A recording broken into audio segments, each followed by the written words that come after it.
실질적인 공존의 정치로가 되기에는 조금 어렵게 기대에 못 미치는 말씀 아니었나 이렇게 생각을 합니다.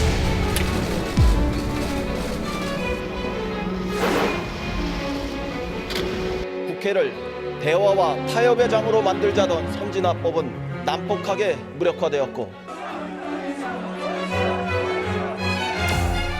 저와 민주당은 솔직히 자유한국당의 책임이 크다고 생각합니다. 그러나 오늘 그 주장을 앞세우지 않겠습니다. 자유한국당이 남은 2달의 정개특위 연장 기간 동안 국회 구성원 모두가 합의하는 선거제도의 개혁에 자유한국당이 적극 동참하시길 진심으로 기대합니다.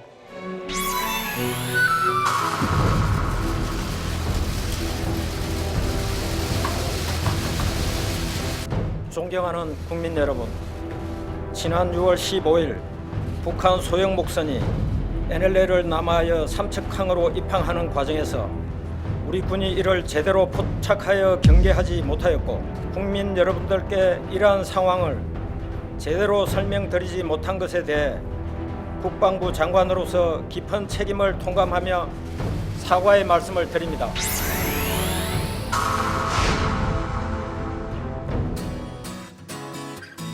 네, 7월 3일 정치부회 시작합니다.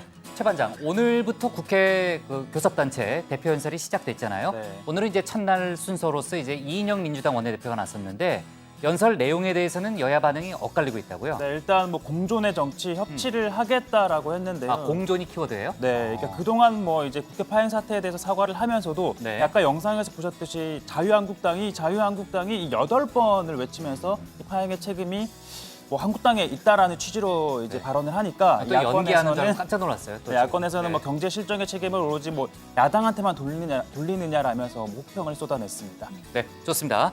고 반장, 오늘부터 학교 비정규직 노동자들이 이제 총파업에 들어갔잖아요. 학교 현장에는 혼란이 없었나요? 네, 뭐 오늘부터 시작된 파업으로 일부 학교에서 상당수 학교에서 급식과 돌봄 교실 등 차질을 좀 빚었는데요. 네. 어떤 학교에서는 뭐 대체 급식을 하기도 하고 또 단축 수업을 하는 학교도 있었습니다. 네. 물론 뭐 학생들과 학부모들의 뭐 불편이 있었습니다만 미리 예고가 돼서였는지 뭐 큰 혼란으로까지 이어지는 분위기는 아니었습니다. 네, 뭐 생각보다 큰 혼란은 없었다는 반응이 많더라고요. 들어가서 얘기 좀 이어갑시다. 갑시다.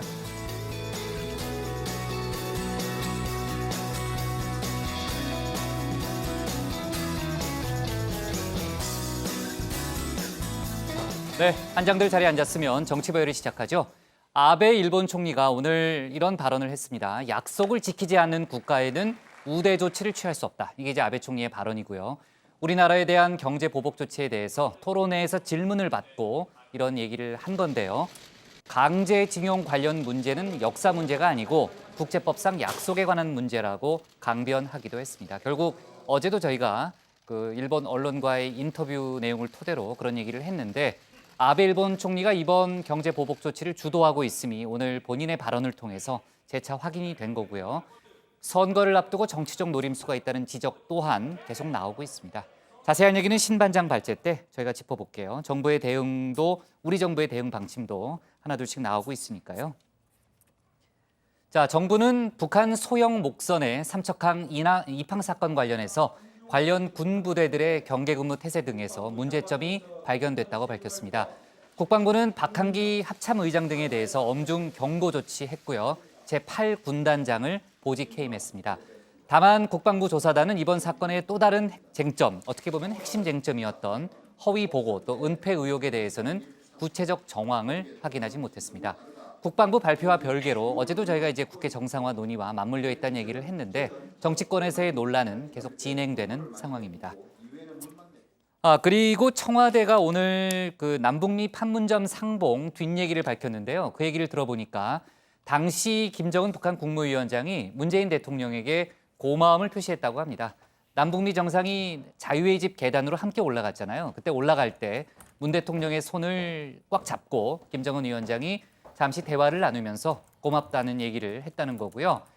그리고 트럼프 대통령이 김정은 위원장을 만나기 직전에 문재인 대통령에게 군사 분계선을 넘어서 북쪽 땅에 가도 되는지 먼저 물어봤다고 합니다. 그 내용도 청와대가 밝혔고 당시 문재인 대통령이 악수를 하고 손을 잡고 넘어가면 괜찮다 이런 얘기를 했다고 하고요. 뭐 아마 그 조언대로 한 것 같습니다. 트럼프 대통령이 그런 절차를 밟았죠. 네. 자, 청와대가 밝힌 추가 내용이었고요. 오늘 정치부 회의는 이렇게 구성을 해보겠습니다. 먼저 최 반장 발제를 들어보면서 원내 교섭단체 대표 연설 등 오늘 국회 소식부터 자세히 짚어보고요. 일본의 경제보복 조치 속보와 외교안보 이슈를 이어서 다루겠습니다. 국방부 북한 목선 조사 결과 발표와 오늘 비정규직 총파업 얘기도 해보겠습니다. 그럼 먼저 최종혁 반장의 발제부터 시작하겠습니다.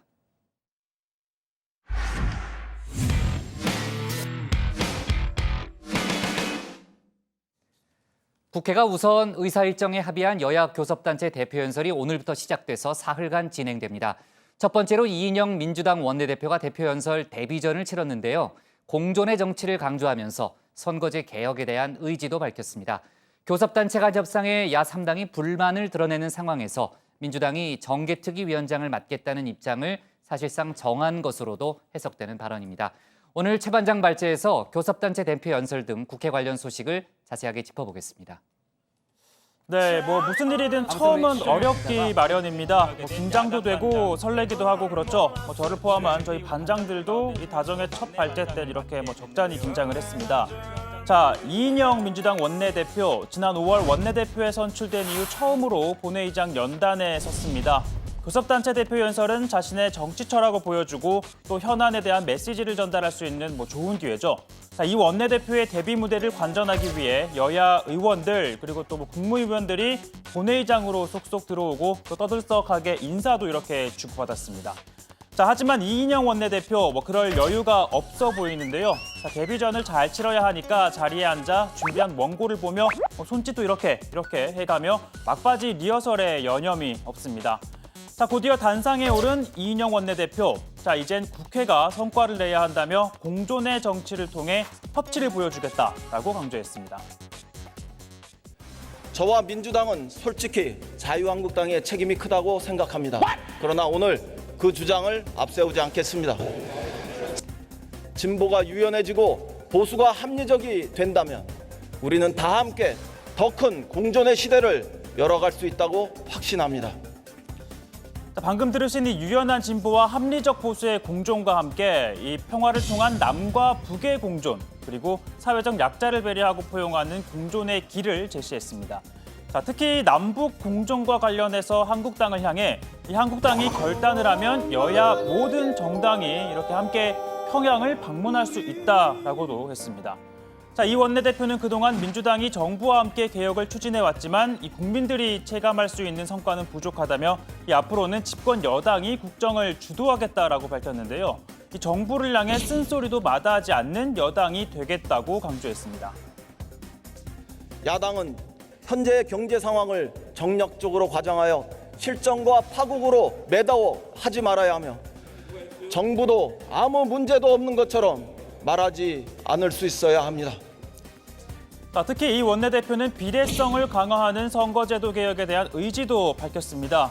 비례대표제 폐기를 주장하는 자유한국당을 향해 전향적인 자세 변화를 촉구했습니다. 자유한국당의 선거법 개정안은 분명 어깃장이었습니다. 패스트트랙이 무효라는 주장을 중단하고 선거제도 개혁에 함께 동참하시길 정중하게 요청합니다. 원천 무효야, 원천 무효.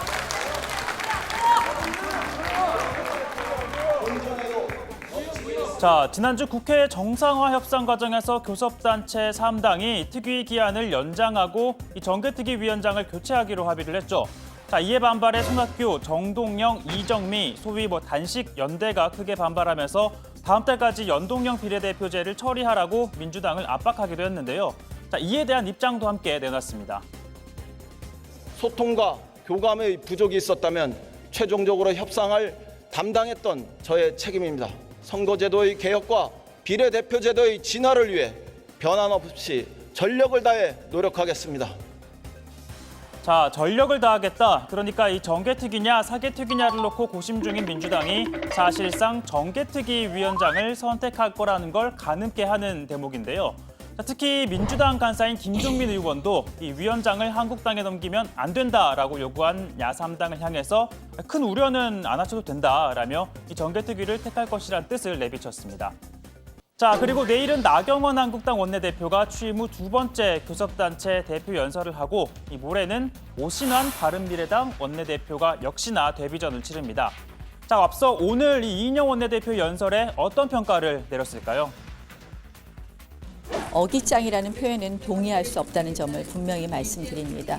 이런 선거제도 개혁에 대한 저희 당의 의지를 폄훼한 부분에 대해서는 심한 유감을 표시합니다.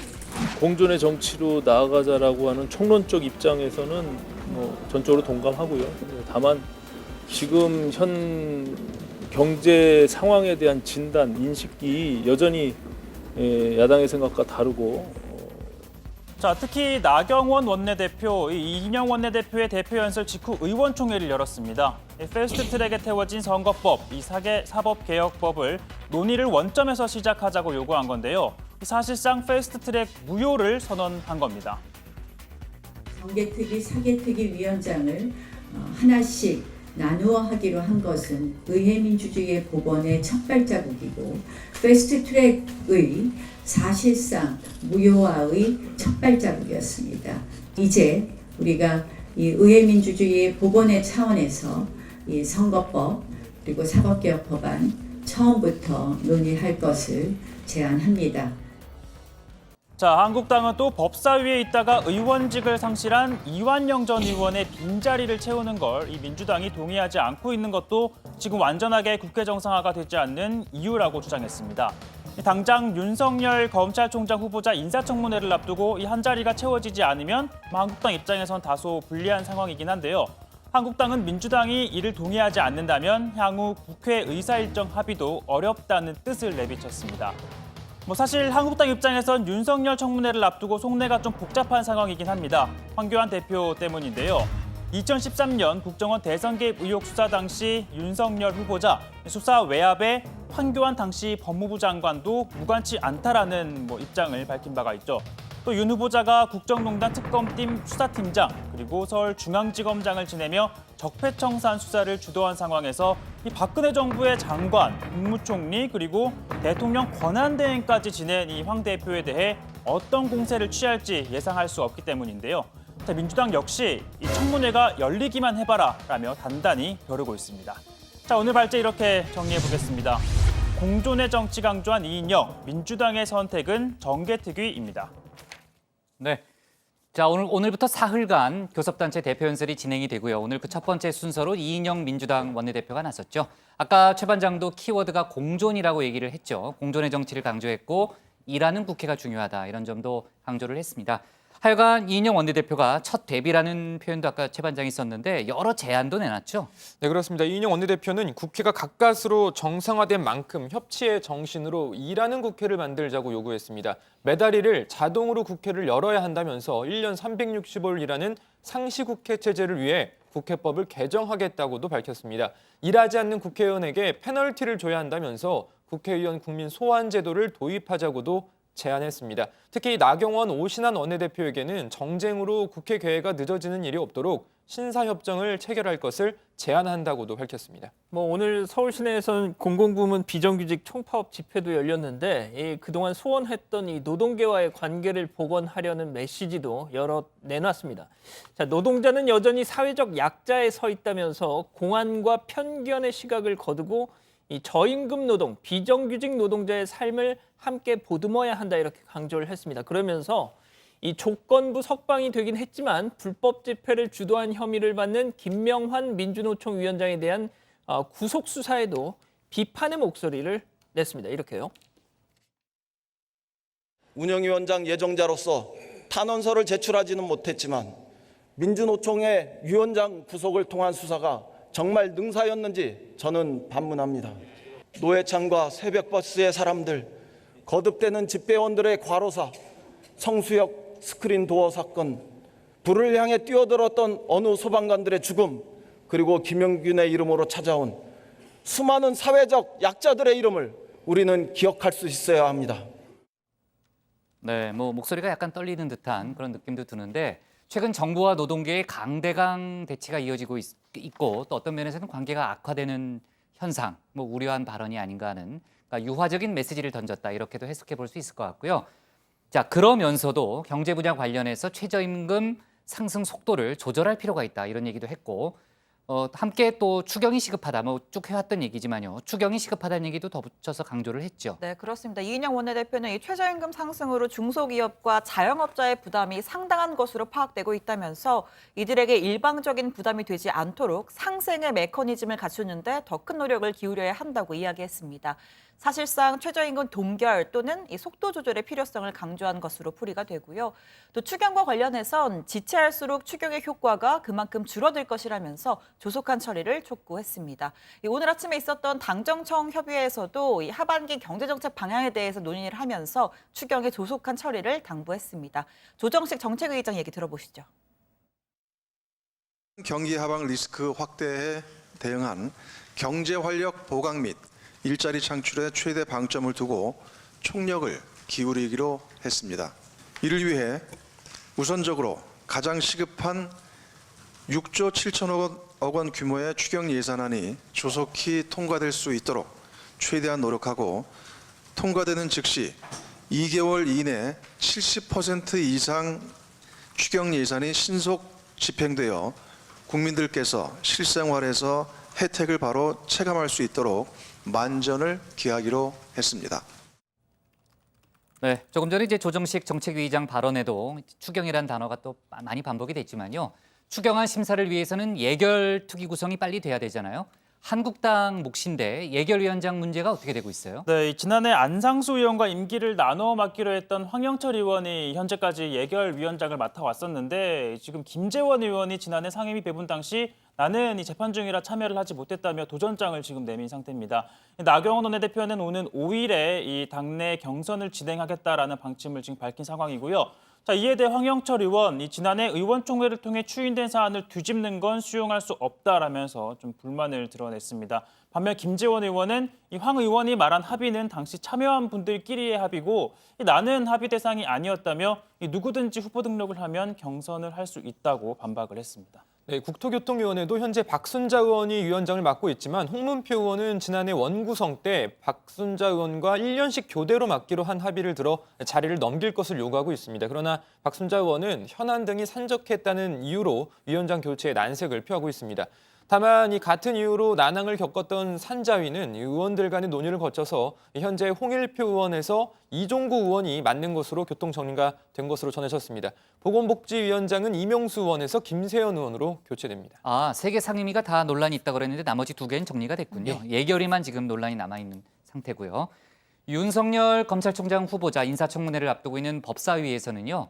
위원 구성을 둘러싸고 여야 간의 이견차가 있습니다. 지금 한국당 같은 경우에는요. 의원직 상실 선고가 된 이완영 전 의원의 자리에 다른 의원이 보임이 안 되면은 협조할 수 없다. 국회 정상화는 어렵다. 그런 얘기를 하고 있죠. 네, 그렇습니다. 한국당은 법사위에 이완영 전 의원이 빠진 자리에 검사 출신이자 현재 문체위 소속인 정점식 의원을 넣으려고 시도를 하고 있는데 민주당이 동의하지 않고 있습니다. 나경원 원내대표는 민주당을 향해서 이런 편협한 자세를 보이는데 어떤 의사 일정을 합의해 줄 수 있겠냐는 생각이 든다. 이 완전한 국회 정상화를 위해서는 법사위 사보임 문제를 해결해 달라고 민주당을 압박했습니다. 그러나 민주당은 법사위만 따로 떼서 위원 구성을 할 수는 없고 다른 상임위 구성과 함께 논의해야 한다는 입장입니다. 자, 일단 윤석열 후보자 청문회 8일 다음 주 월요일 예정이 돼 있는데요. 이 한국당은 벼르고 있습니다. 송곳 검증하겠다 예고하고 있습니다만 이게 또 이해득실이 복잡하게 또 얽혀 있다는 지적입니다. 그러니까 윤 후보자가 아시다시피 국정농단 특검팀 수사팀장 또 서울중앙지검장 이렇게 지낸 상황에서 자칫 한국당이 정말 송곳 검증을 하겠다고 총 공세를 펼쳤다가 박근혜 정부 당시에 또 법무장관, 국무총리, 대통령 권한대행을 지냈던 황교안 한국당 대표한테 또 어떤 부메랑이 돼서 돌아올지 모른다라는 것이죠. 충분히 가능성 있는 또 그런 시나리오죠. 진짜 뭘 알고 있을지 모르고 또 무슨 얘기를 할지 누구도 모르는 상황 아니겠습니까? 그렇죠. 예. 네. 더군다나 김학의 전 차관 동영상 문제로 진실 공방이 또 벌어지기 시작하면 네. 뭐 지난번에 그 박영선 장관 후보자 청문회 때도 비슷한 양상이 있었잖아요. 그렇습니다. 박영선 당시 후보자가 처럼 맞아요. 청문회 과정에서 어떤 에피소드를 이렇게 그러니까요. 딱 공개해버리면 네. 무슨 일이 또 벌어질지 에피소드 수준이 아니라 뭐 상당히 중요한 얘기를 할 수도 있는 거잖아요. 그렇습니다. 수사 물론 책임자였으니까. 뭐 윤석열 후보자가 정치인이 아니기 때문에 뭐 그런 좀 박영선 후보자하고의 차이는 있을 수 있겠지만 또 문제가 있습니다. 패스트트랙 전국에서 지금 대거 한국당 의원들이 고소고발을 당한 상태 아닙니까? 그렇죠. 한국당 특히나 법사위원 6명 모두가 지금 피고발인 신분이라는 점에서 또 마냥 이렇게 또 공세를 펼치긴 쉽지 않을 거다. 이런 지금 관측도 나오고 있습니다. 네, 지금 뭐 양 관장이 뭐 얘기한 대로요. 일각에서는 또 그런 얘기를 하더라고요. 그러니까 수사 대상인 의원이 검찰총장 후보자를 상대로 청문회를 하는 게 맞는 거냐? 그거 좀 이상하다. 뭐 그런 얘기도 정치권에서 비판하는 목소리가 많이 있는 얘기를 들었고요. 자, 앞서 당정청 협의회 얘기를 잠깐 했습니다. 오늘 아침에 있었던. 오늘 정부가 올 하반기 경제정책 방향도 발표했는데요. 경제 성장률 전망치를 하향 조정했다면서요? 네, 정부가 이 올해 경제 성장률 전망치를 2.4에서 2.5%로 낮췄습니다. 지난해 말 발표한 이 올해 목표 경제 성장률인 2.6에서 2.7%보다 0.2%포인트씩 내린 수치인데요. 이 정부는 뭐 대외적으로 뭐 미중 무역 갈등, 수출 둔화를 그 배경으로 꼽았습니다. 작년 말 대비 달라진 주요 경제 여건을 보면 잘 알다시피 글로벌 경기 둔화가 심화되고 하반기 불확실성도 확대되는 양상입니다. 최근 G20 정상회의를 계기로 미중 간의 무역 협상이 재개에 합의되었습니다만 아직도 그 불확실성은 있다고 생각됩니다. 반도체는 당초 예상보다 글로벌 가격이 빠르게 하락하고 업황 전망도 지속 둔화되고 있는 상황입니다. 자, 뭐 대내외적으로 뭐 상황이 이렇다 보니까 뭐 올해 수출과 수입 모두 위축될 것으로 전망을 했고요. 또 대내적으로는 이 설비 투자, 건설 투자 등이 부진하면서 국내 경제가 악화되고 있다라고 판단을 했습니다. 다만 고용은 일자리 정책 효과 등으로 취업자 증가폭이 전년도보다 확대되면서 지난해 말 전망했던 15만 명보다 5만 명을 올려서 20만 명이 증가할 것으로 예상을 했고요. 그리고 소비자 물가는 뭐 유가 하락, 뭐 농축수산물 가격 안정 등 공급 측 요인의 이 안정세가 작용하면서 당초 예상했던 1.6%보다 0.7%포인트 낮아진 0.9% 상승할 것으로 내다봤습니다. 네. 자, 이인영 민주당 원내대표에 이어서 내일은 나경원 한국당 원내대표가 교섭단체 대표 연설에 나서잖아요. 오늘 공존의 키워드가 등장했는데 내일은 어떤 키워드가 등장할지 또 최 반장이 좀 챙겨보고요. 오늘 기사 제목 이렇게 정리하겠습니다. 이인영 일 안 하는 의원 페널티 국민 소환제 도입으로 제목을 잡겠습니다. 다음은 신혜원 반장의 발제를 들어보겠습니다.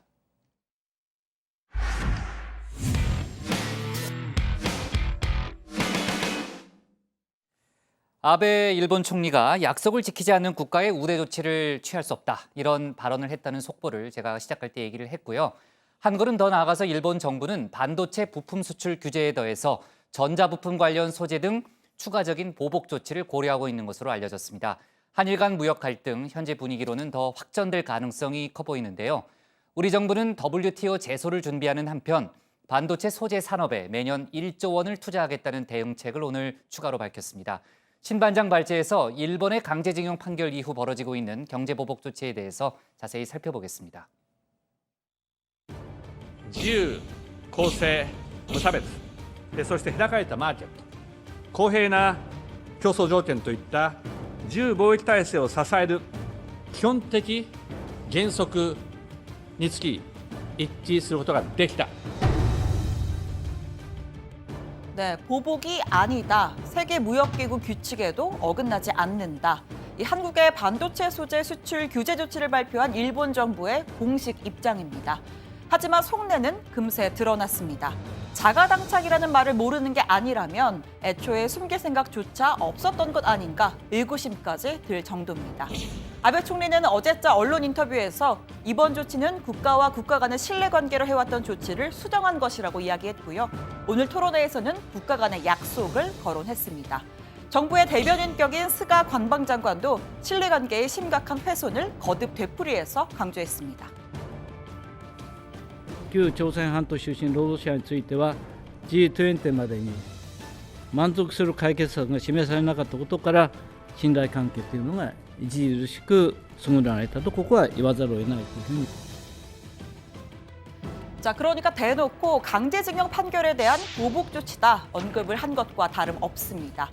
자, 이 WTO의 관세 및 무역에 관한 일반 협정은 결국 무역 장벽을 철폐하자는 게 골자입니다. 다만 이러이러한 경우에는 제한을 해도 된다라는 예외 조항이 있는데요. 국내 산업에 필요한 물량 확보가 요구될 때, 즉 자국 산업을 보호할 때입니다. 하지만 이번 조치는 이 사항에 전혀 해당이 되지 않습니다. 일본 반도체 산업에 도저히 여유가 없어서 못 준다 이런 상황이 아니기 때문에 이 조치가 실질적 피해를 발생할 경우에는 위반인 거죠. 자, 신뢰관계 부분도 마찬가지입니다. 일본은 자국의 외국환 및 외국 무역법을 근거로 들었는데요. 자, 이 법 48조에는 국제 평화 및 안전 유지를 방해하는 특정국의 수출을 제한한다라는 내용이 있습니다. 현재 대한민국 정부 핵 개발은커녕 한반도 비핵화 프로세스를 위해서 경주 중입니다. 안보 조항을 끼워 넣은 건 전혀 설득력이 없다는 분석입니다. 자, 어제 최 반장이 이런 얘기를 했었죠. 제가 잘 살릴 자신이 없어서 잠깐 다시 최 반장을 소환하겠습니다. 결국 일본의 이 경제 보복, 저는 한 명대사가 생각나는데요. 덩태야 한덩터, 보복은 돌아오는 거야. 보복은 돌아오는 거야. 네, 속보 챙기다가 깜짝 놀라네요. 조금 전에 아주 흉측한 장면이 조금 전에 등장했습니다. 네, 일단 우리 정부는 일본을 WTO에 제소하기 위한 구체적인 준비 작업에 들어갔습니다. 창구는 산업통상자원부로 일원화했고요. 실무는 지난번 후쿠시마 수산물 분쟁에서 1심을 뒤집고 역전승을 이끌어낸 주역인 통상분쟁 대응팀이 맡았습니다. 깊은 유감을 표명한다. 향후 WTO 제소를 비롯해서 국제법과 국내법에 의거 필요한 대응 조치를 취해 나갈 것이다. 또 좀 더 근본적인 해결책 모색에도 나섰습니다. 우리 산업에는 반도체 말고도 일본 기업의 부품과 소재에 의존하는 분야가 상상 이상으로 많습니다. 특히 첨단 산업 분야일수록 더욱 그렇습니다. 정부는 반도체 및 기간 산업의 핵심 소재 경쟁력 강화를 위해 매년 1조 원을 집중적으로 투자하겠다고 밝혔습니다. 현재 정부는 소재 부품 장비 개발에 매년 1조 원 수준의 집중 투자를 현재 추진하고 있고 이에 대해서 현재 예타 중이라는 말씀을 드립니다. 자, 김상조 청와대 정책실장은 삼성과 SK를 비롯한 5대 기업과 직접 만나 협의 중이라는 입장도 밝혔고요. 또 기업들은 일본 현지의 직원을 급파해서 남아있는 물량 확보에 나섰습니다. 일본 측의 기사가 일요일 날 오전에 떴는데요. 제가 바로 그 기사를 보자마자 5대 그룹을 비롯한 우리나라의 주요 기업들에 직접 연락을 해서 국익을 위해서는 정부와 재계가 함께 소통하고 협력해야 된다는 뜻을 전달을 하고 지금 협의를 하고 있습니다. 일본 정부는 G20 정상회의 직후에 기습적으로 이 보복 조치를 발표했습니다. 주도 면밀하게 준비했고 지난 5월 달엔 최종안이 거의 확정됐다고 합니다. 일본 정부가 강제징용 대법원 판결과 관련해서 제3국이 참여하는 중재위원회 설치를 요청했을 즈음입니다. 당시 일본 정부 관계자들은 한국 정부가 가장 아파할 게 무엇이냐, 한국 경제의 가장 아픈 곳은 어디냐라고 묻고 다녔다는 보도도 나왔습니다. 이 문제는 이번 조치가 일본이 준비한 100가지의 보복카드 중 단 하나에 불과하다는 건데요. 일본의 교도통신은 정부가 한국에 대한 수출 규제 대상 품목을 더 늘리는 방안을 검토하고 있고 군사 목적으로 전용이 가능한 전자부품과 관련된 소재가 추가될 가능성이 있다고 전했습니다. 자, 핵심 제품 규제부터 관세율 인상, 또 송금 제한과 비자 발급 제한까지도 마련해놨다는 얘기가 나오는데요.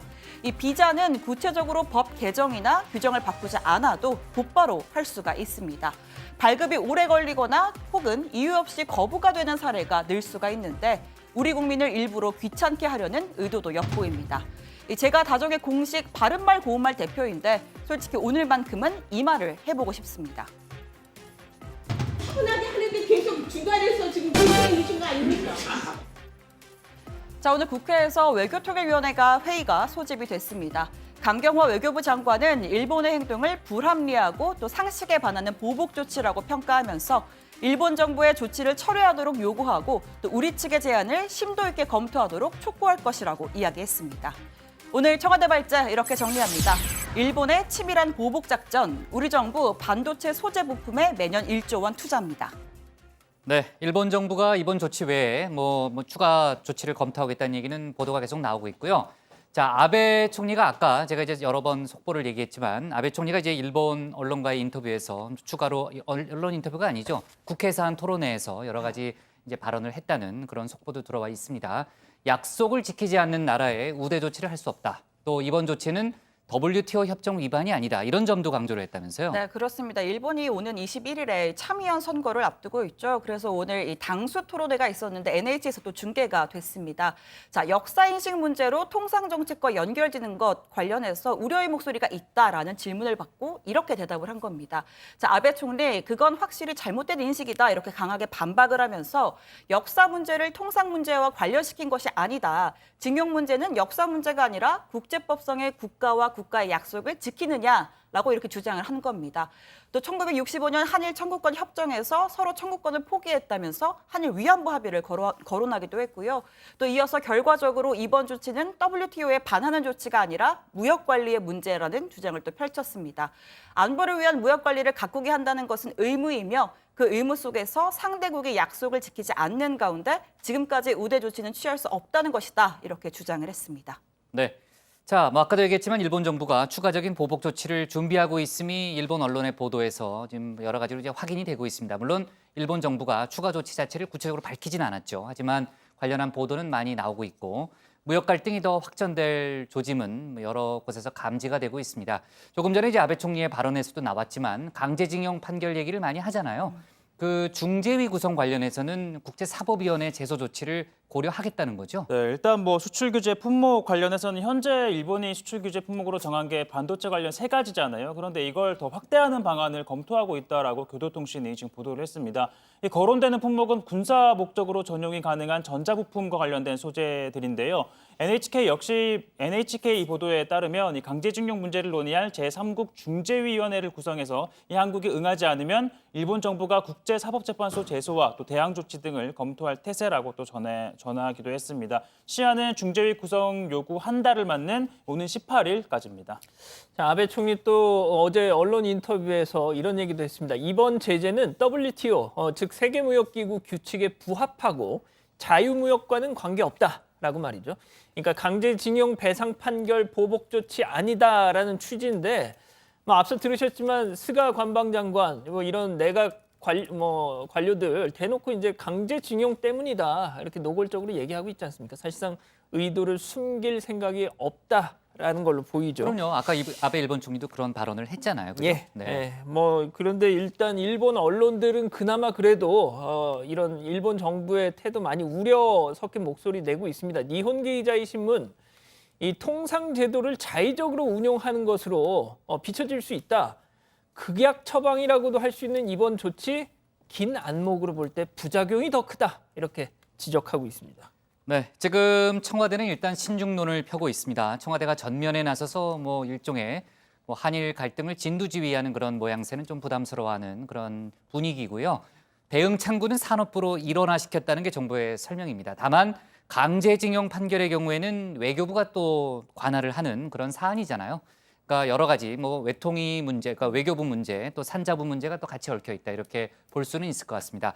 마침 오늘 국회 외통위가 열려서 진행 중인데 강경화 외교부 장관이 출석했잖아요. 어떤 얘기들이 나왔나요? 네, 일단은 청와대에서 그 일부 언론이 제기한 청와대가 대책이 없다라는 비판에 대해서 무대책이 아니라 무대응이다 이런 입장을 밝혔습니다. 무대책이 아니라 무대응이다. 네, 그렇습니다. 청와대 관계자는 산자부 장관이 대응할 일들과 대책들을 상세히 발표를 하고 있다면서 앞으로도 산자부에서 확실히 대응할 것이고 또 WTO 제소 등을 확실한 입장을 가지고 대응을 할 것이다라고 했고요. 청와대가 직접 이야기를 안 했다고 해서 아무것도 안 했다는 게 아니다. 당연히 상식적인 이야기 아니냐 주의 깊게 보고 있다라고 설명을 했습니다.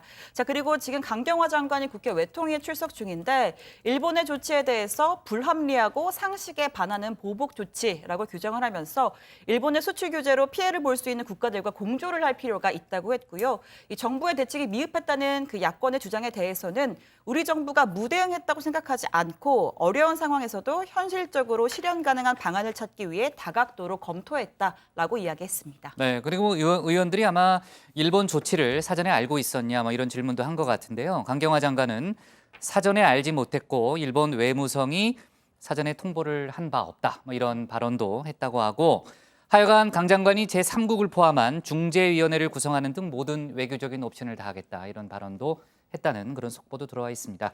자, 그나저나 이제 뭐 국회 외통위 얘기도 했지만 정치권이 지금 한 목소리로 일본을 규탄하고 있잖아요. 다만 여당은 민간 차원의 대책 마련을 주문하고 있고 야당은 정부에 초점을 맞춰가지고 무능 외교라는 프레임을 좀 많이 주장하고 있는 분위기죠. 기본적으로 일단 여야의 인식은 같습니다. 일본의 통상보복 조치를 한 목소리로 규탄하면서 철회를 촉구한 겁니다. 하지만 이 정부의 대책 마련 관련 부분에 대해서는 입장이 약간 달랐는데요. 직접 들어보시죠. 일본이 반도체 관련 첨단 소재 수출을 규제한 것은 제가 보기에는 WTO 협정 위반이며 자유무역을 천명한 G20 합의를 무색하게 만든 모순적인 행동이라고 생각이 됩니다. 민간 공동대책 수립 등 신속한 대응을 해야 할 것 같습니다. 일본의 보복 조치는 그야말로 치졸하고 잘못된 것입니다. 그런데 그동안 이 정권은 도대체 뭘 하고 있었는지 묻지 않을 수 없습니다. 그런데도 지금껏 아무런 준비도 없이 손을 내놓고 있었고 지금도 사실상 대책이 전혀 없다시피 한 상황입니다. 네, 일본 언론에서는 이 보복 조치의 최종안이 완성된 게 지난 5월쯤이다. 뭐 이런 이야기도 나오고 있는데요. 여당은 정부가 손 놓고 있었다라는 야당의 주장을 반박하고 있습니다. 차제에 우리 반도체 산업에 있어서 핵심 소재 부품 장비 개발 사업들을 좀 더 박차를 가하는 이런 경쟁력을 강화하는 것을 삼겠다는 그런 계획을 갖고 있었는데 사실 이러한 내용들은 정부가 언론 발표가 있기에 몇 달 전부터 준비해왔던 상황입니다. 그래서 현재 정부는 소재 부품 장비 개발에 매년 1조 원 이상 매년 1조 원 수준의 집중 투자를 현재 추진하고 있고 이에 대해서 현재 예타 중이라는 말씀을 드립니다. 이달 7월 중에 소재 부품 장비 경쟁력 강화 대책을 별도로 발표할 예정이란 말씀을 드립니다. 네, 오늘 재계 쪽에서는 우리 정치권 전체 대응 방식을 비판하는 그런 목소리가 나왔다면서요? 네, 박용만 대한상공회의소 회장이 자신의 페이스북에 글을 올렸습니다. 좀 우리 정부를 향해 좀 비판을 했는데요. 자, 일본은 치밀하게 준비를 해서 선택한 작전으로 보복을 하는데 우리는 서로 비난하기 바쁘다라고 했습니다. 이어 이제 제발 정치가 경제를 좀 놔주어야 할 때 아니냐라면서 여야정 모두 경제 위기라는 말을 입에 담지 말아줬으면 좋겠다라고 했습니다. 이 위기라고 말을 꺼내면 듣는 국민의 한 사람으로서 억장이 무너진다라고도 했고요. 또 중국, 미국 모두 보호무역주의로 기울어지며 제조업 제품의 이 수출이 갈수록 어려워지는데 자, 우리는 여유도 없으면서 하나씩 터질 때마다 대책을 세운다. 그런데도 이 규제 법안은 경쟁하듯 속속 보태어지고 있고 또 기업은 일부가 지은 잘못 때문에 이 제대로 항변조차 하기 조심스럽다라면서 이 규제 개혁에 속도를 좀 내달라라고 주장을 했습니다. 네, 자 외교안보 속보도 좀 짚어볼게요. 북한이 기념 주화를 냈는데요. 아주 적극적인 비핵화 메시지가 담겨 있다면서요? 예, 일단 그 그림이 좀 준비가 돼 있으면 좀 보면서 설명을. 사진이요? 예. 네. 예, 지금 보시는 바로 저겁니다. 북한이 올해 발행한 기념 주화라는 건데요. 자, 보시는 대로 뭐 조선반도의 비핵화란 큰 글씨가 있고 또 그 밑에는 세계 평화와 안전 수호라는 문구가 있습니다. 좀 이따 보여질 텐데요. 자, 보시는 것처럼 저렇게 중앙에 세 개의 손이 저기 나오네요. 세계 평화와 안전 수호. 예. 네. 저 위에 그림 보시면 세 명의 손이 N자 뭐 뉴클레어겠죠. 핵을 의미하는 핵무기를 이렇게 딱 진 누르면서 부수는 듯한 그런 도안이 보입니다. 누구 손이에요? 그건 모르죠. 그건 모르는데 네, 또 지난 주말에 이제 남북미 정상 남북미 손? 또 그렇게 네. 또 연상이 되죠. 뭐 네. 좋게 해석하면. 예, 과거에는 뭐 아시겠지만 반미 메시지, 뭐 때려잡자 뭐 이런 거, 또 뭐 미사일 시험 발사 이런 그런 내용이 줄을 이뤘습니다. 그런데 당장 작년에만 해도 주먹으로 USA가 새겨진 로켓 성조기를 짓누르는 그림이 있었다고 하는데 보신 것처럼 올해 기념주와 저렇게 좀 비핵화와 관련한 뭐 전략적인 노선 변화를 보여주는 거 아니냐 뭐 이런 평가가 지금 나오더라고요. 네, 미국 국무부도 이 트럼프 대통령의 방한 성과를 설명하는 이 설명 자료를 냈습니다. 트럼프 대통령이 방한 기간에 문재인 대통령과 양국의 깨지지 않는 유대를 확인했다라고 밝혔고요. 양측은 강력한 한미 동맹이 인도 태평양 지역의 평화와 안보의 linchpin, 즉 핵심 축임을 재확인했다라고도 했습니다. 다만 북한과 관련해선 완전한 비핵화, 유엔 안보리 대북 결의의 이행을 거듭 확인했다라면서 원론적인 입장을 냈는데 백악관은 조금 더 긍정적으로 평가를 했습니다. 특히 트럼프 대통령의 치적과 연관짓는 분위기입니다. 들어보시죠. President Obama was handed the Nobel Peace Prize, but President Trump's on his way to actually earning one. And that's because he has an obligation to at least meet with leaders and speak to other countries and try to bring peace where he can and really to reduce the nuclear capabilities while sanctions continue. 네. 청와대에서 판문점 회동 뒷얘기를 오늘 추가로 소개했죠. 네, 청와대 고위 관계자 설명인데요. 당시에 한미 두 정상이 김 위원장을 만나기 위해서 자유의 집에서 잠시 기다리고 있던 중에 트럼프 대통령이 제가 저 군사 분계선을 넘어가도 됩니까? 라고 물었고 문재인 대통령이 악수하고 손을 잡고 넘어가시면 괜찮습니다. 라고 답했다는 겁니다. 이 관계자는 트럼프 대통령이 백악관 의전 책임자와 이 군사 분계선을 넘어가는 것에 대해서 사전 상의를 하지 않은 것으로 보인다면서 문재인 대통령은 트럼프 대통령의 질문을 듣고 나서 트럼프 대통령이 분계선을 넘어가겠구나라고 판단을 했다고 말했습니다. 또 이 판문점 남측 지역으로 내려온 김정은 위원장은 문재인 대통령의 손을 잡고 고마움을 표시했다고 합니다. 네. 자, 일본 경제보복에 따른 후폭풍 앞으로 계속 당분간 지속될 걸로 보이고요. 내일도 관련한 내용을 좀 짚어보겠습니다. 오늘 청와대 발제 제목을 이렇게 잡을게요. 정부 반도체 소재 부품에 매년 1조 원 투자로 잡겠습니다. 다음은 양원보 반장의 발제를 들어보겠습니다.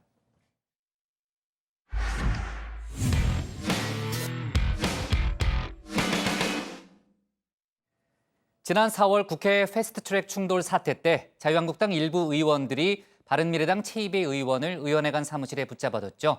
해당 한국당 의원들이 감금 혐의로 고발을 당하기도 했습니다. 그런데 한국당 이채익 의원이 사건을 수사 중인 경찰에 관련 수사 자료를 제출하라고 요구한 걸로 확인됐습니다. 민주당은 외압이라고 비판했고 이 의원은 정상적인 의정 활동이라고 맞받았는데요. 관련 논란은 커지고 있습니다. 오늘 양 반장 발제에서 관련 소식과 다른 정치권 뉴스를 함께 짚어보겠습니다. 예, 그렇습니다. 지난 4월 25일로 거슬러 올라가 보죠. 패스트트랙 대치 때였습니다. 바른미래당 최이배 의원 의원실의 모습인데요. 당시 한국당 의원들 최 의원을 꼭 붙잡아둬야 했죠.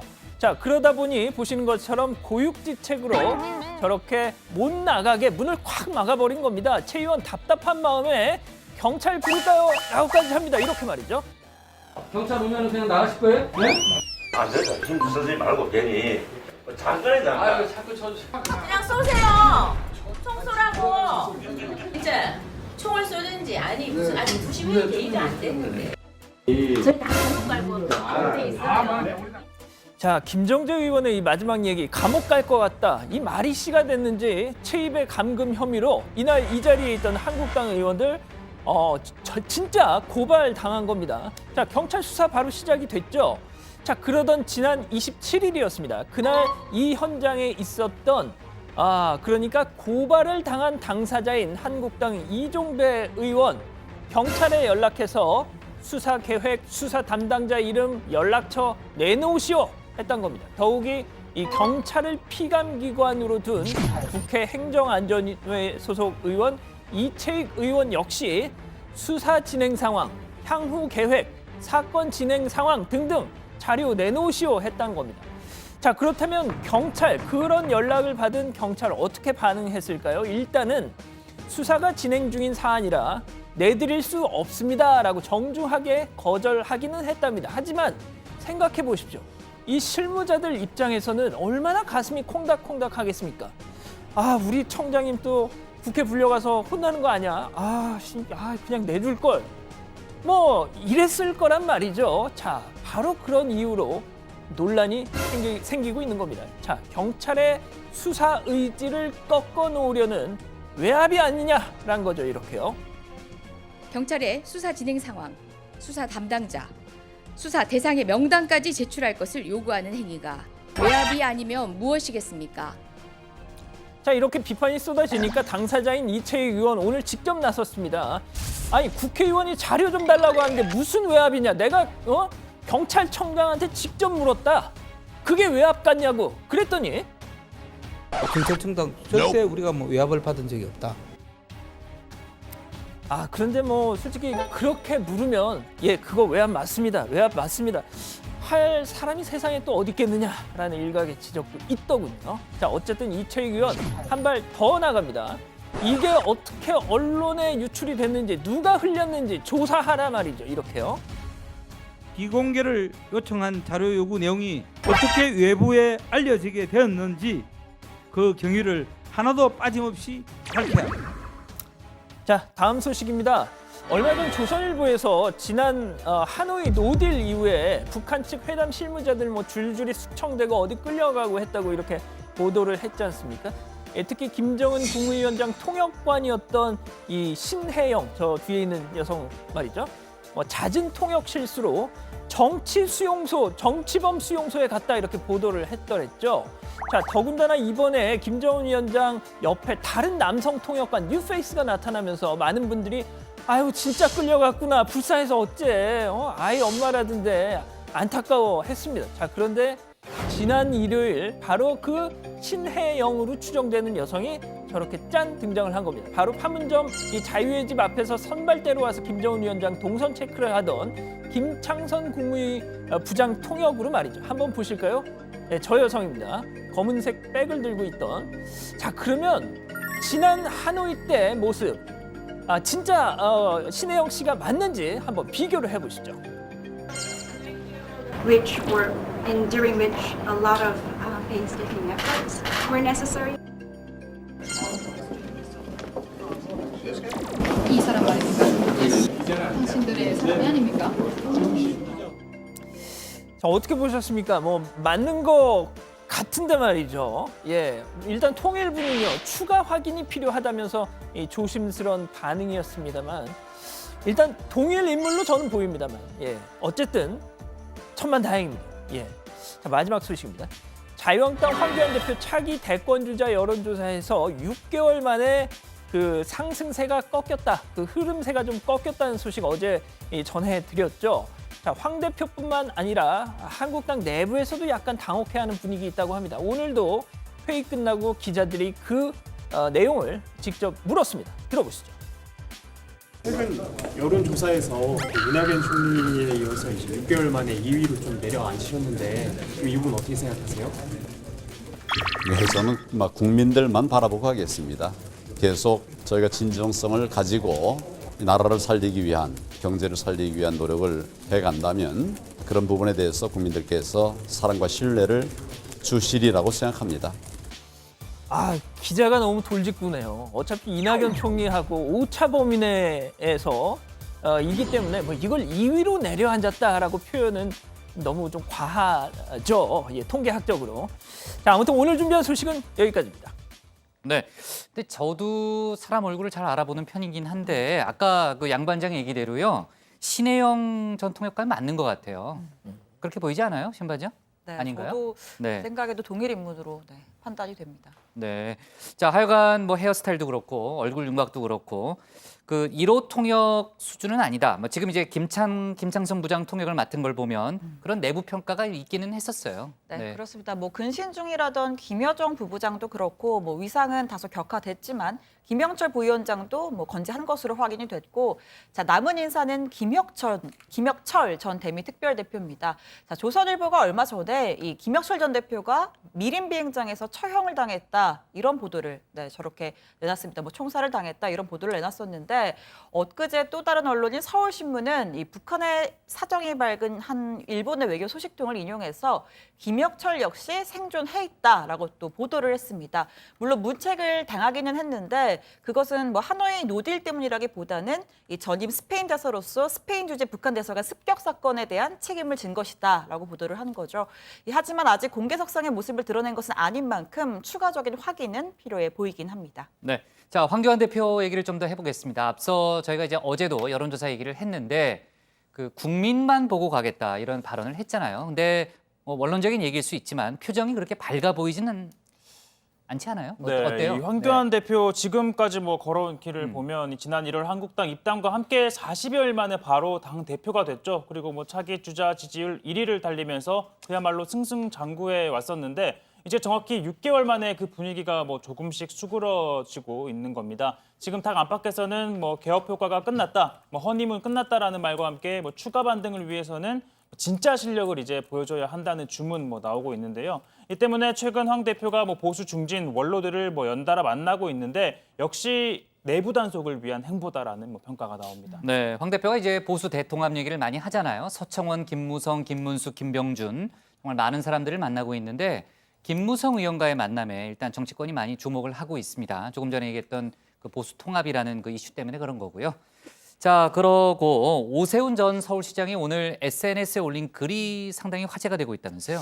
네, 그렇습니다. 오 전 시장이 경제 실패 등으로 위기감을 느낀 여권이 김정은 위원장 서울답방 등 위장평화 이벤트를 펼쳐 지지층 결집을 도모하고 박 전 대통령 석방으로 자유한국당 분열을 유도하려는 움직임이 있다라고 주장했습니다.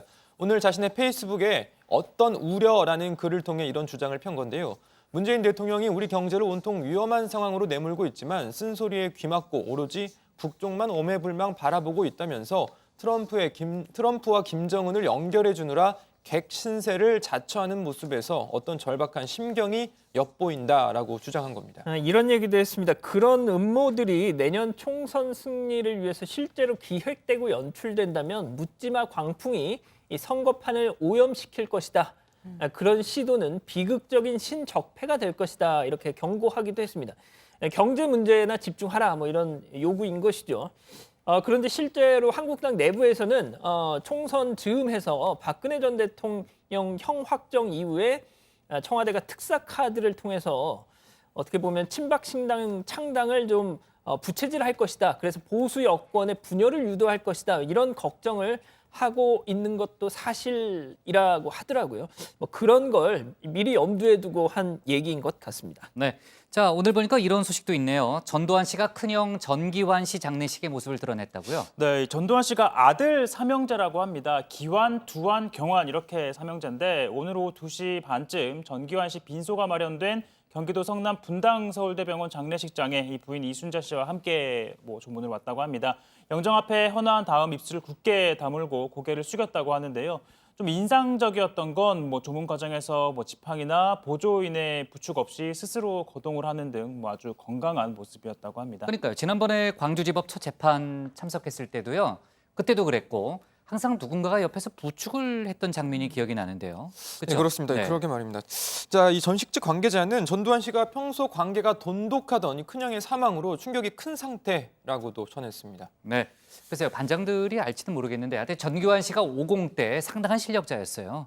그렇죠? 제가 네. 좀 찾아봤더니 네. 이 세림개발 명예회장 이렇게 냈더라고요. 서울 노량진 수산시장 실 또 소유주였다 이런 또 기사도 봤는데 노량진 시장 운영권을 강탈했다는 혐의로 노태우 정부 때 수사를 받고 구속 수감된 적이 있는데 당시 담당 검사가 홍준표 전 한국당 대표였습니다. 네, 양 반장은 연륜이 있으니까 당연히 알고 있겠죠. 전 기억합니다. 네. 자, 우리 공화당이 이번 주 광화문 광장에 몽골 텐트 4동을 치겠다 이런 얘기를 했잖아요. 어제 제가 그 얘기를 했는데 오늘까지 움직임은 어때요? 지금 천막을 쳤나요? 일단 오늘 서울 도심에서 대규모 집회가 있었잖아요. 있었죠. 네, 그 얘기 이따 뒤에 해볼 겁니다. 그렇습니다. 예. 이 민주노총 공공부문 비정규직 총파업 노동자 대회가 서울 도심 곳곳에서 열렸습니다. 주최 측 수산만 해도 6만여 명이라고 하던데요. 이 때문에 광화문 광장 그렇잖아도 이 대형 화분 때문에 공간이 넓지 않은데 이 집회 때문에 바늘 하나 들어갈 틈이 없었습니다. 그래서 일단은 오늘은 이렇게 넘어가는 분위기입니다. 하지만 오늘 아침에 조원진 대표 곧 돌아간다 또 한 번 언급을 했습니다. 네. 자, 이번 주가 며칠 안 남았기 때문에 오늘까지는 별 움직임이 없다니까요. 이르면 내일쯤 천막을 치기 위해서 다시 행동에 나설 가능성은 있어 보이네요. 네, 좋습니다. 오늘 기사 제목 이렇게 정리할게요. 한국당 패스트트랙 수사 외압 논란으로 정하겠습니다. 다음은 고석성 반장의 발제를 들어보겠습니다.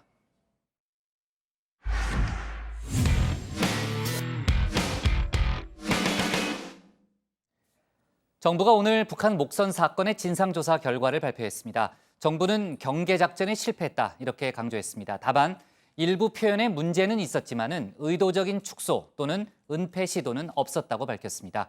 이와 별도로 오늘 국회 국방위 전체 회의에는 정경두 장관과 박한기 합참의장이 출석해서 관련 답변을 내놨습니다.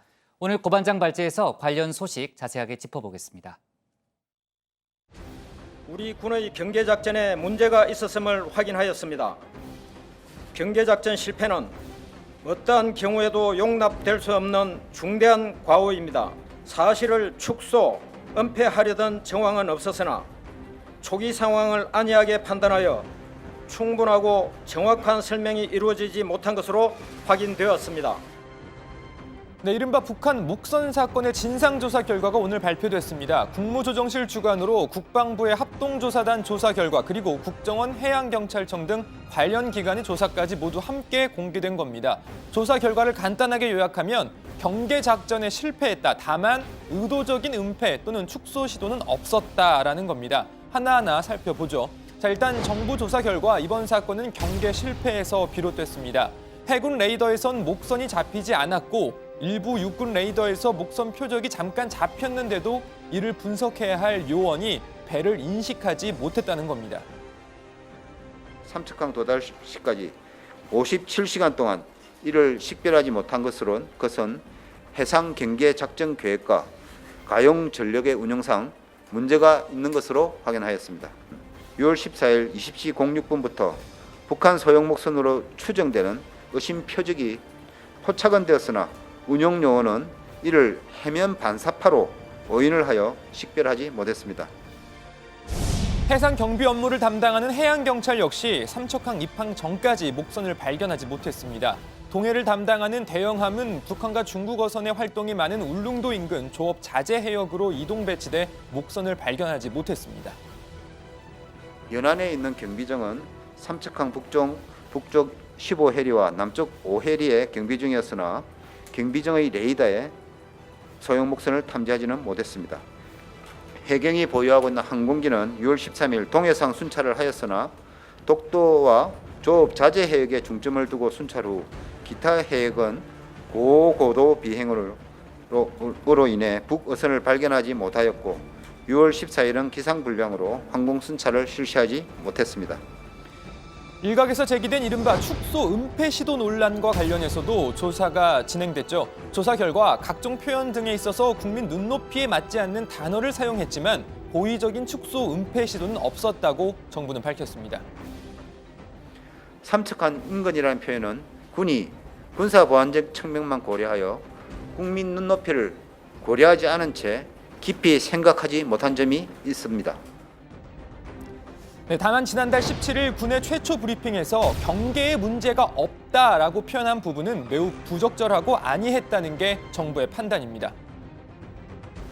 경계작전은 관련 절차에 따라 정상적으로 시행됐으므로 경계작전은 정상적으로 시행이 되었다고 설명한 것이 좋겠다고 내부적으로 협의한 결과였습니다. 안이하게 판단한 측면이 있습니다. 이러한 점을 사전에 충분히 헤아리지 못한 잘못이 있어 대통령께서도 이 점을 질책하였음을 확인하였습니다. 네, 그리고 목선 탑승자 4명 중 2명이 북한으로 귀환한 것과 관련해서는 2명은 처음부터 귀순 의도를 모르고 출항했던 것으로 확인됐습니다. NLL을 넘어오고 나서야 이를 알았다고 합니다. 북한에서는 의료 작업 시 최소 3명 이상이 배에 승선해야 하고 통상적으로는 4명이 승선한다는 점 때문에 귀환자 2명은 기순자 선장이 추가 선발한 것이며 이들은 최초 기순 의도를 모르고 출항한 것으로. 네, 정부의 오늘 발표 추가 내용과 오늘 열린 국회 국방위 전체 회의 관련 소식은 들어가서 더 전해드리겠습니다. 자, 짧지만 알찬 코너, 국제적 감각을 키워주는 글로벌 TMI 시간 잠깐 가져보겠습니다. 오랜만에 유럽 소식입니다. 유럽연합 EU를 이끌 차기 지도부 윤곽이 드러났습니다. 유럽연합의 핵심 요직, 이른바 빅5라고 많이들 이야기하는데요. 구체적으로 EU 정상회의 상임의장, EU 집행위원장, 외교안보 고위대표, 유럽중앙은행 총재, 유럽의회 의장입니다. 자, 이 중 유럽 의원들의 선거로 선출이 되는 유럽의회 의장을 제외한 나머지 자리에 윤곽이 나온 겁니다. EU 정상들은 논쟁 끝에 행정부 수반격인 집행위원장에 우르줄라 폰데어 라이엔 독일 국방장관을 지명했습니다. 자, 얼마 전 다정의 시간에도 잠깐 스치듯 소개해드린 적이 있습니다. 프랑스 마크롱 대통령은 최근 2번 연속 여성 국방부 장관을 임명했고요. 독일은 2013년부터 현재까지 폰 데어 라이넨 장관이 5년 넘게 국방부를 이끌고 있습니다. 네, 독일 첫 여성 국방장관이 이제 EU 첫 여성 집행위원장이 될 것으로 보입니다. 산부인과 의사였던 폰 데어 라이엔 장관은 자녀를 7명이나 둔 것으로도 유명합니다. 가족여성 청년부 장관 등을 할 때에는 남성 2개월 유급 육아휴직 제도를 만들기도 했습니다. 자, 그리고 또 한 자리 유럽 중앙은행도 첫 여성 총재를 맞이하게 됐습니다. 라가르드 현 IMF 총재가 중앙은행 총재로 지명이 된 겁니다. 한국도 여러 차례 방문한 바 있었죠. 지난 2017년에는 미국 뉴욕에서 세계 시민상 시상자로 나서 문재인 대통령을 직접 소개하기도 했습니다. And it's particularly timely for me and a great honor that he himself has asked that I present him this award. Because we were together last week in Seoul and I had the great privilege of meeting with him, with members of his team, members of his cabinet as well, to go through the very many challenges that his country is facing. I now invite President Moon to come to the stage to receive the Atlantic Council's 2017 Global Citizen Award, and I hope your dreams come true, President. 네, 그리고 EU를 대외적으로 대표하는 정상회의 상임의장에는 샤를 미셸 벨기에 총리가, 또 EU 외교안보 고위대표에는 호세프 보렐 전 스페인 외교장관이 각각 지명됐습니다. 두 사람은 어느 정도 지명 가능성이 컸던 인사들이기도 합니다. 이렇게 4자리 중 2자리에 여성 인사가 지명되면서 비교적 여성의 고위직 진출이 활발한 유럽 내에서도 화제가 되고 있습니다. We have chosen 2 women and 2 men for the 4 key positions.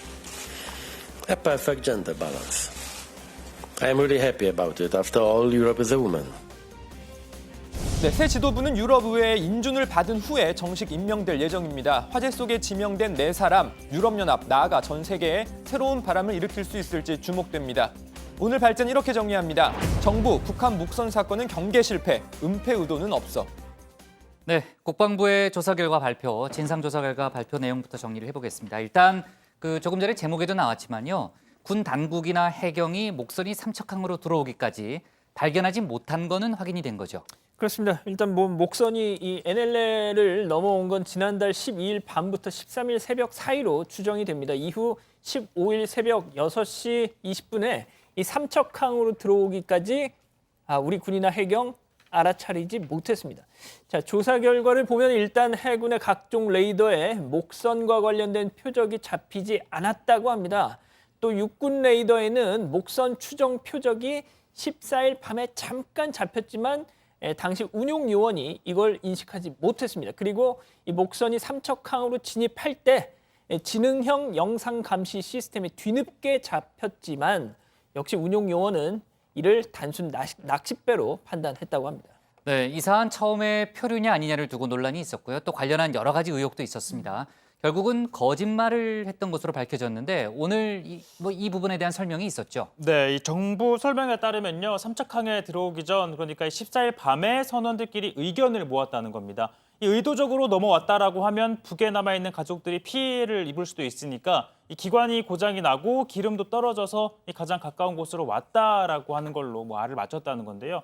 실제로 표류를 가장하기 위해서 기름 일부를 바다에 버리고 또 입항하기도 했고 또 출항 일자도 바다를 헤맨 것처럼 보이기 위해 6월 5일로 하는 걸로 서로 합의를 했다고 합니다. 그리고 선원 중 일부가 군복을 입고 있었던 것과 관련해서는 조사 결과 이 북한에서는 군복을 작업복으로 입는 경우가 빈번하다고 합니다. 네, 어쨌든 해상 경계 작전에 실패했다는 게 정부 조사단의 국방부 조사단의 최종 결론이잖아요. 후속 조치가 함께 발표됐죠, 고반장. 네, 일단 인사 조치부터 설명을 드리면요. 국방부는 합참의장, 지상작전사령관, 해군작전사령관을 엄중 경고 조치하고 제8군단장을 보직 해임했습니다. 또 제23사단장과 해군 제1함대 사령관을 징계위원회에 회부할 예정입니다. 해양경찰은 동해지방해양경찰청장을 엄중 서명 경고하고 동해해양경찰서장을 인사조치했습니다. 자, 그리고 NLL 일대와 연안에 대한 기동탐색을 강화하고 노후 감시 장비 교체를 조기에 추진하는 동시에 교육훈련을 강화해서 레이더 운용 능력을 제고시키겠다고 밝혔습니다. 또 청와대 국가안보실은 관련 매뉴얼과 각 부처 간 협업체계 등을 보완해 나갈 예정입니다. 네, 자, 오늘 국회 국방위 전체회의가 열렸는데 분위기가 어땠어요? 질타가 많이 네, 나왔다면서요? 일단 뭐 한국당과 바른미래당이 목선 관련해서 국정조사를 요구하고 있는 상황이죠.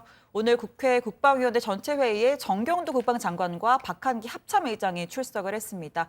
예상대로 여야 모두 이 국방부의 경계 실패를 지적을 했는데 특히나 야당의 비판이 거셌습니다. 바른미래당 김중로 의원은 9.19 남북 군사합의가 문제의 시작이라고 주장을 하면서 주적이 없어지면서 병사들이 경계해야 할 대상이 사라졌다라고 이야기를 했고요. 한국당의 이주영 의원은 대통령이나 적어도 국무총리가 나서서 사과했어야 했다고 주장하기도 했습니다. 네, 연신 사과 입장을 밝혔던 정경두 장관은 9.19 합의를 원인으로 꼽는 주장에 대해서는 이번 사건은 남북 군사 합의와는 관련이 없다. 남북 간 합의는 군사적 긴장도를 높이지 않도록 하는 차원이다라고 말했습니다. 네.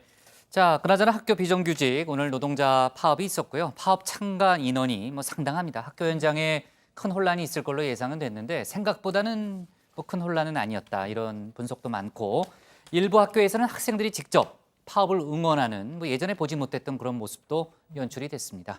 자, 관련한 속보 내용 저희가 오늘 분위기는요. 내일 추가로 다뤄보는 걸로 하겠습니다. 오늘 기사 제목 이렇게 정리할게요. 정부 경계작전 실패, 축소 은폐는 아냐로 제목을 잡겠습니다.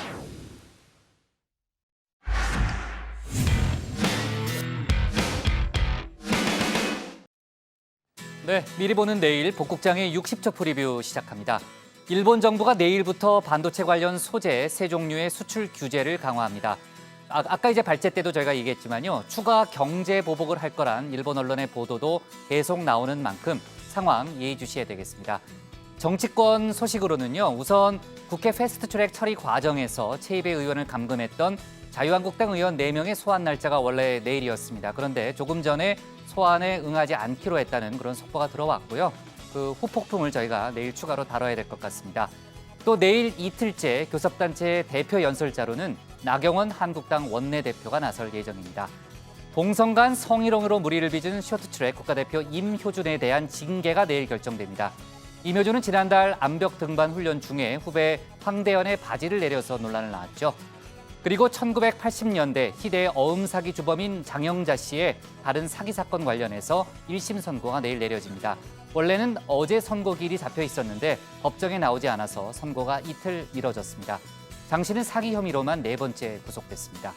오늘 정치부에는 여기까지고요. 저희는 내일 오후 5시 10분에 다시 찾아뵙겠습니다. 네, 고생하셨습니다. 고생하셨습니다. 네. 아무도 할 얘기가 없네. 예, 오늘 할 아까 얘기가 최반장 하품하더라고요. 좀 전에. 예.